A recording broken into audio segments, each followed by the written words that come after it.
तो चलें इस मौजू की गहराई में उतरते हैं। सोशल मीडिया मार्केटिंग अक्सर एक ऐसी परेशानी लगती है जिसे सुलझाना तो है, लेकिन इससे कोई खास नतीजा नहीं निकलता। आज हम इसी अफरा तफरी को ख़त्म करके सोशल मीडिया को एक ऐसे ताकतवर टूल में बदलने का तरीका सीखेंगे जो सिर्फ शोर नहीं मचाता, बल्कि लोगों से मजबूत रिश्ते बनाता है। क्या ये सूरत हाल जानी पहचानी लग रही है? मुसलसल पोस्ट्स की जा रही हैं, कीमती वक्त और तवानाई लगाई जा रही है, लेकिन जवाब में सिर्फ खामोशी। ना कोई लाइक्स, ना कमेंट्स और सेल्स तो दूर की बात है। ये एक बहुत ही आम मसला है जिसका सामना बहुत से बिजनेसेस को होता है। लेकिन यहाँ एक अहम बात समझने की है, मसला प्लेटफॉर्म में नहीं है, चाहे वो इंस्टाग्राम हो, फेसबुक हो या टिकटॉक। असल मसला एक मजबूत प्लान का ना होना। कामयाबी सिर्फ एक्टिव रहने से नहीं, बल्कि एक हिकमत अमली से काम करने में है। और यहीं से हमारा पहला सेक्शन शुरू होता है, बगैर किसी नक्शे के सफ़र शुरू करना। ये बिल्कुल ऐसा ही है जैसे किसी अनजान शहर में बगैर जीपीएस के गाड़ी चलाना।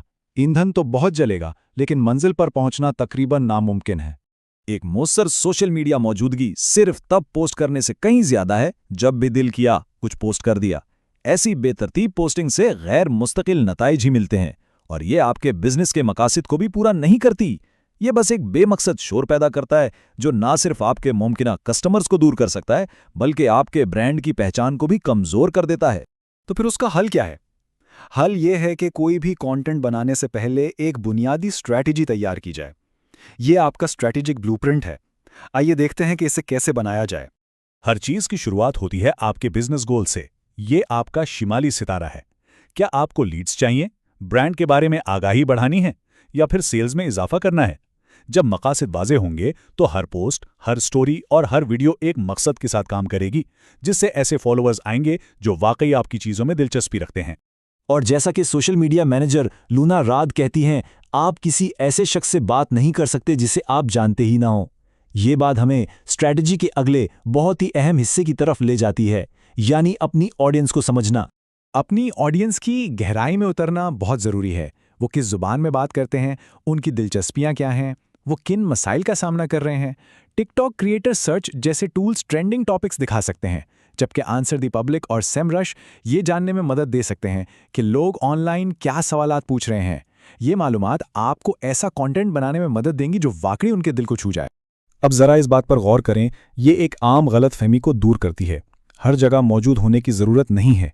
बानी जैकलिन सार्जन के मुताबिक हर प्लेटफॉर्म पर रोज़ाना पोस्ट करने की कोशिश सिर्फ मायूसी और थकन का बाइस बनती है। इसके बजाय एक या दो प्लेटफॉर्म्स पर तवज्जो दें जहां आपके आइडल कस्टमर्स वाकई अपना वक्त गुजारते हैं। चलें इसी बात को आगे बढ़ाते हैं। अब जबकि आपके गोल्स और ऑडियंस वाज़े हैं, तो अब वक्त आ गया है कि सही प्लेटफॉर्म्स का इंतखाब करें और एक कंटेंट प्लान बनाएं। हर प्लेटफॉर्म की अपनी एक ताकत है। मिसाल के तौर पर अगर आपका मकसद कम्युनिटी बनाना है तो इंस्टाग्राम बेहतरीन है। अगर खुद को एक इंडस्ट्री एक्सपर्ट के तौर पर मनवाना है तो लिंक्डइन से बेहतर कोई जगह नहीं। अपने बिजनेस गोल्स की बुनियाद पर इंतखाब करें, ना कि उस बुनियाद पर कि आपके मुकाबले वाले कहाँ हैं। अच्छा, अब जब ये मालूम हो गया कि कहाँ पोस्ट करना है, तो सवाल ये है कि क्या पोस्ट किया जाए। एक सादा लेकिन बहुत ताकतवर उसूल यहाँ काम आता है, 80-20 का उसूल। ये चार्ट इसे बहुत आसानी से समझाता है। आपके कंटेंट का 80% हिस्सा वैल्यू देने वाला होना चाहिए, जैसे टिप्स, एजुकेशनल मवाद या इंस्पिरेशनल कहानियाँ। सिर्फ 20% मवाद प्रमोशनल होना चाहिए। ये बैलेंस आपकी ऑडियंस को मसरूफ रखता है और उन्हें हर वक्त बेचने के दबाव से बचाता है। जैसा कि सीईओ एडम बाइंडर कहते हैं, कोई भी ऐसे ब्रांड को फॉलो नहीं करना चाहता जो सोशल मीडिया पर सिर्फ सेल्स पेजेस पोस्ट करता हो। वैल्यू देने से वफादारी पैदा होती है, और जब आप कोई प्रमोशनल पोस्ट करते हैं तो वो ज्यादा मुअस्सर साबित होती है। कंटेंट बनाना तो आधी जंग है। अब हमें अपनी तवज्जो पैमाइश और एंगेजमेंट की तरफ करनी होगी। आखिरकार ये कैसे पता चलेगा कि स्ट्रैटेजी काम कर भी रही है या नहीं? ये बात पूरी कहानी बयान करती है। सोशल मीडिया एक दो तरफा गुफ्तगू है, कोई यकतरफा नशरियाती चैनल नहीं। इसकी असल ताकत ही उसकी इंटरैक्टिविटी में है। तो किन चीज़ों पर नज़र रखनी चाहिए? रीच से पता चलता है कि कंटेंट कितने लोगों तक पहुंचा। इंगेजमेंट से पता चलता है कि कितने लोगों ने उस पर रिएक्ट किया, और क्लिक थ्रू रेट्स बताते हैं कि कितने लोग आपकी वेबसाइट पर गए। ये नंबर्स आपको बताते हैं कि क्या चीज़ काम कर रही है और क्या नहीं, ताकि आप अपनी स्ट्रैटेजी को बेहतर बना सकें। लेकिन सिर्फ कमेंट्स की गिनती से आगे बढ़ें। ये देखें कि आपके कंटेंट से शुरू होने वाली गुफ्तगू कितनी गहरी और बामानी है। जब कोई पोस्ट हकीकी बातचीत को जन्म देती है तो ये इस बात का इशारा है कि आपने सही राह पकड़ ली है।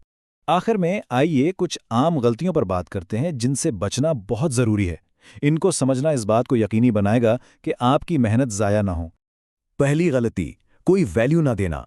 याद रखें, हफ्ते में एक सोचा समझा पोस्ट 7 खाली पोस्ट से बेहतर है। क्वालिटी हमेशा क्वांटिटी पर भारी पड़ती है। दूसरी गलती, सिर्फ बेचने की कोशिश करना। लोग सोशल मीडिया पर तफरीह और मालूमात हासिल करने आते हैं, ना कि इश्तिहारात देखने। अगर आपकी फीड एक बिलबोर्ड की तरह लगेगी तो लोग आपसे दूर हो जाएंगे। और तीसरी और शायद सबसे अहम गलती, इंगेजमेंट ना करना। कमेंट्स का जवाब ना देना सारी रफ्तार खत्म कर देता है। जब आप जवाब देते हैं तो आप एक यकतरफा तकरीर को एक हकीकी जिंदा कम्युनिटी में बदल देते हैं। तो सारी बात का निचोड़ ये है, मौसर सोशल मीडिया सिर्फ एक पैगाम नशर करने का नाम नहीं है। ये रिश्ते बनाने, एतमाद पैदा करने और एक ऐसी कम्युनिटी बनाने के बारे में है जो आपके ब्रांड के इर्द गिर्द जमा हो। और इसी के साथ मैं आपको इस एक सवाल के साथ छोड़ रहा हूं, वो कौन सी एक गुफ्तगू है जिसे आपके बिजनेस को आज शुरू करने की ज़रूरत है।